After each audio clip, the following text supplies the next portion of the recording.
We suffer more often in imagination than in reality.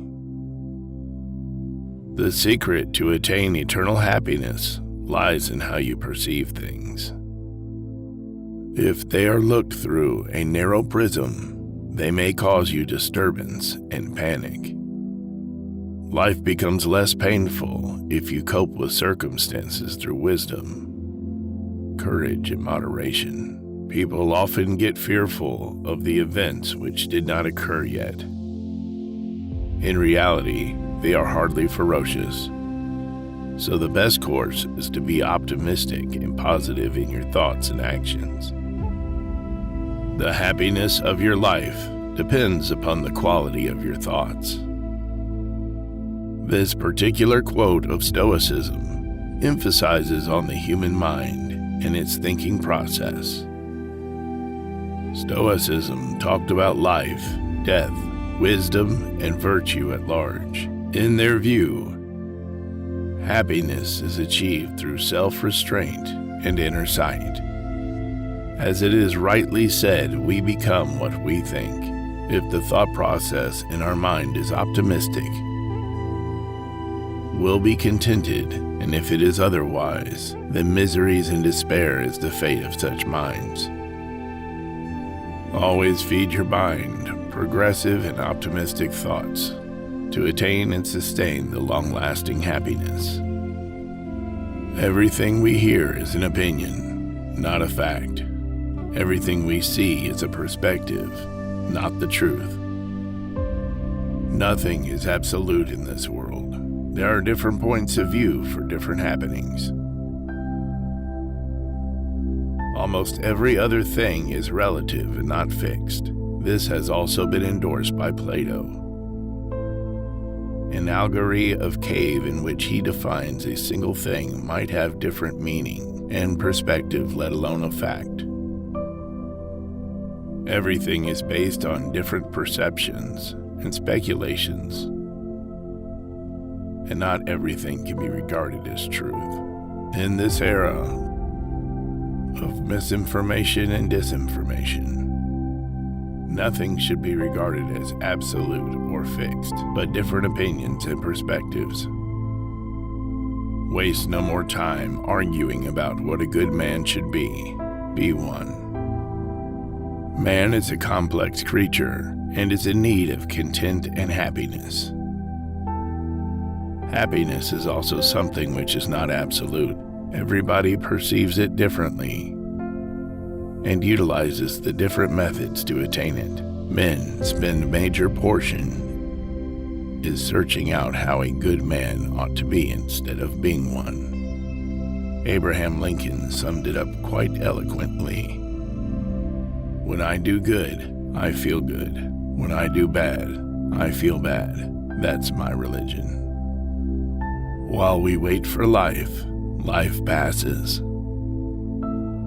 Life is too short to feel regretful about anything, from birth to death.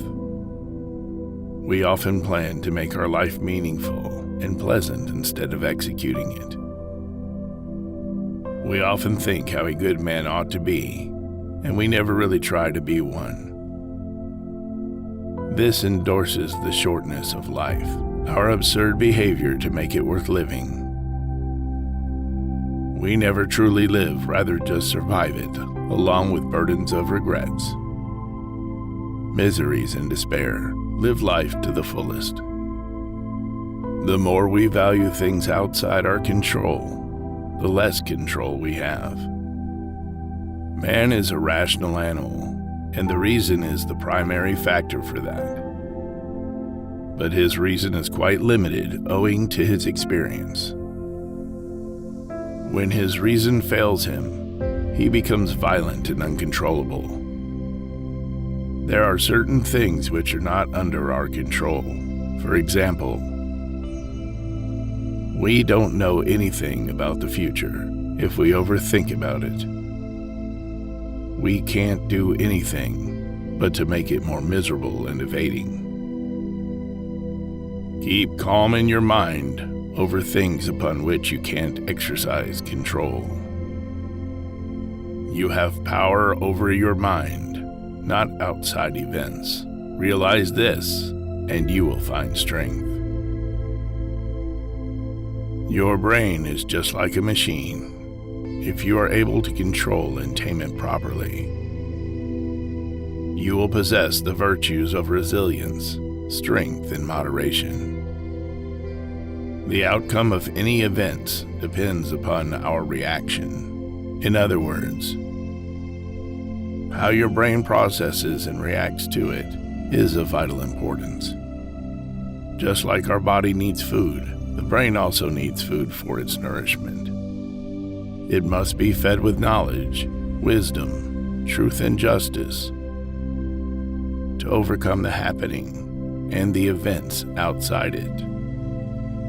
When you arise in the morning, think of what a precious privilege it is to be alive, to breathe, to think, to enjoy, to love. Life is quite short, but quite valuable. We see each passing day our dear ones and friends leaving this mortal place. But before it ends and we too depart, make it worth living. Cherish each and every moment as if it were your last day. Spread love and affection wherever you go. However bad life may seem, there is always something you can do and succeed at. Where there is life, there is a way. Thus, do not take life for granted. Rather, treat every moment as an opportunity to live and thrive further. Life is neither good or evil, but only a place for good and evil. Life is neither good or bad, but our actions make it either good or bad for us. Thomas Hobbes is of the view that human nature is brutal, violent, and full of evil, while Locke regards it as cooperative, peaceful, loving, and full of kindness. We are embedded with both good and evil, and our course of actions decide whether life is good or evil for us. Settle on the type of person you want to be and stick to it, whether alone or in company.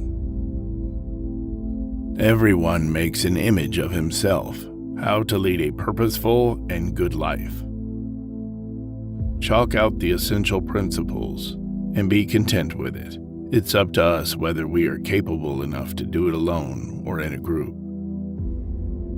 Company of anyone impacts him up to a great extent. It is well said to choose people wisely with whom you spend time. If you pass your time with positive and like-minded people, it will induce good and comfort in you and make you real Epicurean.